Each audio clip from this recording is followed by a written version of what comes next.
सिंचाई के साधन, जिस तरह से हम मनुष्यों के लिए पानी जरूरी है उसी तरह से हमारे पौधों को भी पानी जरूरी है और उन्हें भी प्यास लगती है। जब उन्हें पानी नहीं मिलता है तो वे मर जाते हैं या मुरझा जाते हैं। उन पौधों को जब प्राकृतिक रूप से पानी नहीं मिल पाता है तो हम उन्हें कृत्रिम रूप के संसाधन से पानी देते हैं, जिसे हम सिंचाई कहते हैं, तथा प्रयोग हुए संसाधन जिसके द्वारा पानी पहुंचाया जाता है खेतों तक, उसे सिंचाई के साधन कहते हैं। पहले पारंपरिक रूप के संसाधन थे और आज आधुनिक रूप के संसाधन हैं। समय के साथ इनके में भी बदलाव हो गए हैं। किसी फसल को अधिक पानी की ज़रूरत पड़ती है और किसी को कम। धान को अधिक पानी की आवश्यकता पड़ती है, इसी कारण इसे वर्षा ऋतु में रोपा जाता है। इसके विपरीत रबी फसल अर्थात गेहूँ आदि को कम पानी की आवश्यकता पड़ती है, इसलिए इसे जाड़े ऋतु में उपजाया जाता है। फिर भी कुछ पानी गेहूं की फसल को भी देना पड़ता है। अगर समय पर वर्षा होती रहे तब तो ठीक, वरना कृत्रिम तरीके से खेतों में पानी पहुंचाया जाता है।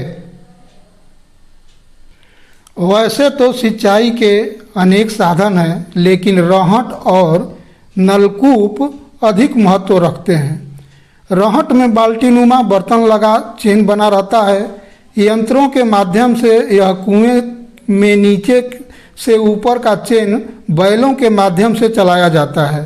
कुएं में डूबने पर बाल्टीनुमा बर्तन में पानी भर जाता है और ऊपर आकर उसका मुंह उलट जाता है, जिससे पानी कुएं से बाहर गिर जाता है। यह प्रक्रिया लगातार चलती रहती है, जिससे खेत की सिंचाई हो जाती है। दूसरा मुख्य साधन है नलकूप। नल को या तो जमीन में पानी में लेवल तक गला देते हैं अथवा किसी कुएं में नल डाल देते हैं।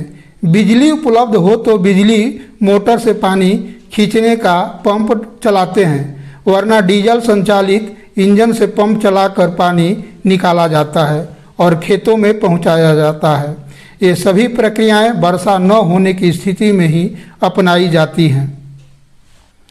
राजस्थान जैसे राज्यों में जहाँ रेगिस्तान होता है, उस जगह के राज्यों में मोट जी इसे कहते हैं। यह भी एक पारंपरिक संसाधन है और इसके द्वारा है जो कि पानी कुएं से निकालकर और सिंचाई की जाती है।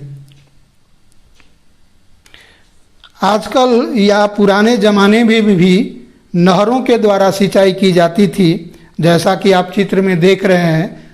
नदियों पर बांध बनाकर है जो कि नहरें निकाली जाती हैं और उसके द्वारा हमारे खेतों की सिंचाई की जाती है।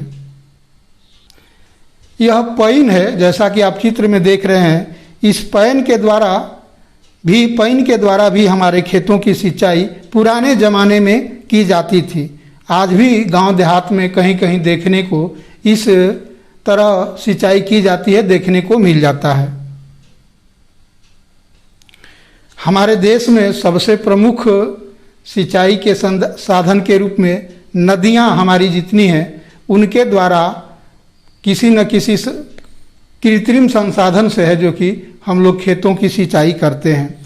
तो बच्चों, जैसा कि आप चित्र में देख रहे हैं कि नदियों में पानी भरा रहता है, वहाँ से हम लोग है जो कि नल या दोन दौरी लगा के है जो कि हम लोग खेतों की सिंचाई करते हैं।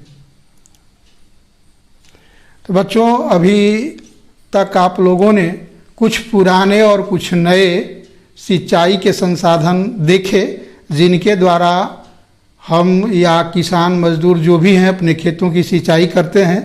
और ये तरीके कब अपनाए जाते हैं? जब प्राकृतिक रूप से वर्षा नहीं होती है, तब हम है जो कि खेतों में पानी पहुंचाने के लिए ये सारे संसाधन उपयोग करते हैं।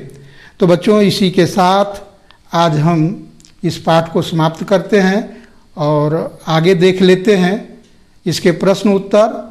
एक बात और है कि आप हमारे चैनल को सब्सक्राइब, लाइक एंड शेयर ज़रूर कर दें, जिससे हमको वीडियो बनाने के लिए एक मोटिवेशन मिलता है। तो चलिए हम देखते हैं अगले प्रश्न उत्तर को। तो पहला प्रश्न होगा बच्चा, आपके गांव में सिंचाई के कौन कौन से साधन हैं? उत्तर होगा, हमारे गांव में सिंचाई के निम्नलिखित साधन हैं, जैसे नहर, पंपिंग सेट, मोटर मशीन, रहट, पैन, दौरी, दोन इत्यादि। दूसरा का प्रश्न होगा, इनमें से कौन सा साधन परंपरागत साधन है? इनमें से परंपरागत साधन है नहर, पैन, दोन, दौरी इत्यादि। तीसरा का प्रश्न होगा, इनमें से आधुनिक संसाधन कौन सा है? तो उत्तर लिखेंगे पंपिंग सेट, मोटर, मशीन इत्यादि। तो बच्चों, इसी के साथ आज इस पाठ को हम समाप्त करते हैं। अगले पाठ के लिए तब तक धन्यवाद।